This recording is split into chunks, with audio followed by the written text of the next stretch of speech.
Doctor Strange has to bury Hulda's body in the tree of Yggdrasil. The reason why this is happening is because Loki took her out right in front of Doctor Strange, and he's the prime suspect. But Loki's saying, I was being possessed right here. We don't know if it's a trick or not, but this is like a detective story. Now Loki is in the bottom pits of the Sanctum Sanctorum, and Clea has to watch over him. This is One World Under Doom, Doctor Strange of Asgard, issue 2. They are bringing in some elements that I did not think they can do with Doctor Strange. Detective work, new magic shit, and Doctor Strange rebuilding himself without the Sorcerer Supreme. We start off in Doctor Strange in New York, and we get like a little quick summary of Doctor Strange monologuing to himself how Hulda is dead, and Loki's the cause of all this, and how he's not the Sorcerer Supreme anymore, and he's back to square one in his life. Steven, my love. Clea, my darling.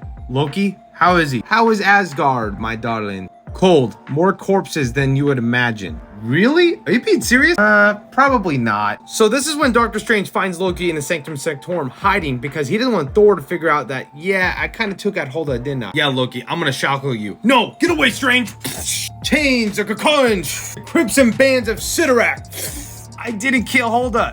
Yes, you did, Loki. Well, yes, I did, I suppose, but somebody else was mind controlling me. Loki claims to have no idea how the knife got into his hand, let alone why they stabbed Hulda. There is some precedence about this. I'll try to get you innocent, Loki. Logically speaking, Strange, if I do this, Thor and I's relationship is on a brink of despair. This will tip overboard, and I will never be allowed back in Asgard or be his brother anymore. So Doctor Strange walks out with Clea, and they start talking like, yeah, you know, Loki's got a point. I gotta make sure and figure out who actually took out Hulda, and I'm gonna go back to Asgard to learn more about new magic. So that new Hulk issue, I think, takes place maybe right after this. But then where does Loki come into that? Who knows?